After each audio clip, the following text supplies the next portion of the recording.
Donc je suis croyant, je suis chrétien, je ne pratique pas.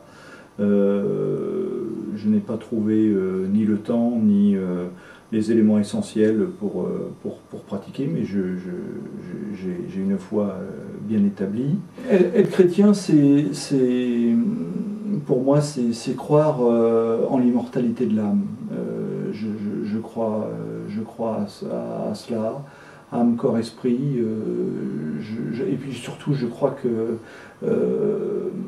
contrairement à d'autres choses, l'âme se transmet.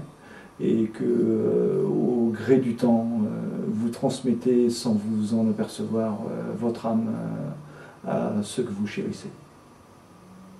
C'est un ouvrage que je suis en train de lire qui est assez sympathique. C'est un ouvrage écrit par Marie-Madeleine Davy, Initiation à la symbolique romane. Initiation à la symbolique romane, c'est absolument un ouvrage à mettre dans toutes les mains. C'est un ouvrage de profane. Il ne suffit pas d'être croyant pour le lire. Hein. Nous voyons combien les symboles sont importants pour bien comprendre le monde dans lequel nous évoluons. Ça me paraît aussi important. Une autre suggestion que je ferai aussi, peut-être, c'est dans l'écoute, c'est évidemment donner la parole et écouter les autres interlocuteurs des autres religions. Aussi, ça vous paraîtra bizarre, je pense qu'il convient d'écouter avec beaucoup d'attention les athées et les agnostiques qui ont sans doute évidemment pas mal de choses à nous enseigner malgré nos divergences. J'ai envie de vous dire un lieu commun.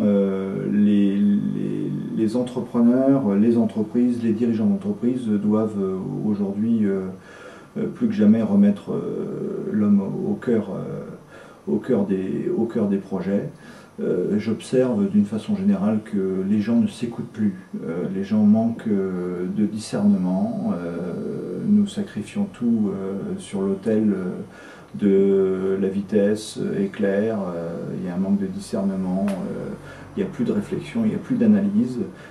J'ai l'habitude de dire que les gens, dans leur relation, sont ou suicidaux ou extasiques tout de suite, mais il n'y a pas de juste milieu, il n'y a pas de réflexion. Donc il m'apparaît important en tant qu'homme, mais aussi en tant que dirigeant d'entreprise, de prendre le temps d'écouter pour bien comprendre les hommes et les femmes qui travaillent dans mes équipes et qui ont forcément des motivations bien différentes de la mienne, et c'est normal. Et je dirais également que nous devons sans doute retrouver une certaine justice sociale, à la fois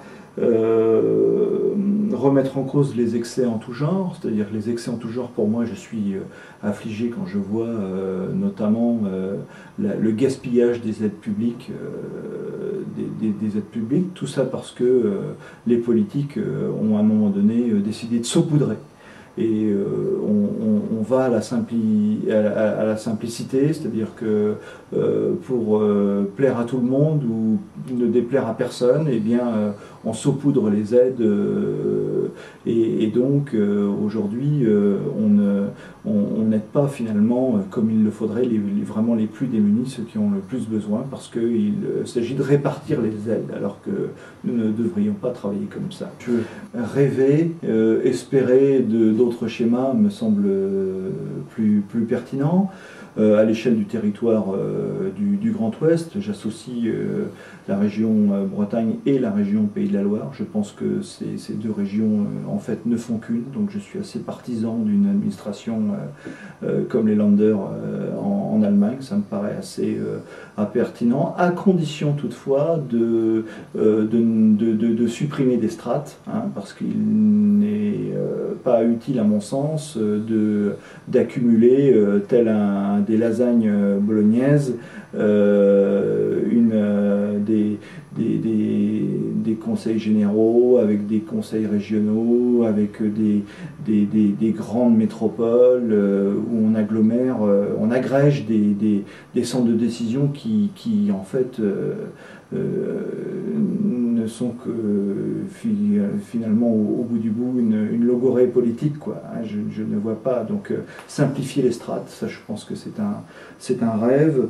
Je pense aussi, et c'est valable pour le territoire du Grand Ouest, que les politiques au sens large du terme, politique économique, politique sociale, politique culturelle, eh bien je formule le vœu de voir des politiques qui reprennent l'avantage et qui aient le courage de prendre des vraies décisions. Parce que j'observe dans ce domaine comme dans d'autres que nous sommes entourés d'experts, nous faisons des expertises contradictoires, et puis au bout du bout, nous avons des politiques qui sont devant des décisions kafkaïennes qu'ils ne peuvent plus prendre parce qu'ils n'ont plus l'audace d'avoir un parti pris, d'avoir une idée sur un thème. J'adore cet écrivain américain qui s'appelle Frederick Forsyth, qui est un auteur moins connu que Stephen King ou Tom Clancy ou Robert Le Carré. Mais c'est un auteur que j'apprécie beaucoup. J'ai en mémoire un titre, L'Alternative du Diable, que j'ai relu il n'y a pas très longtemps, qui m'a beaucoup plu.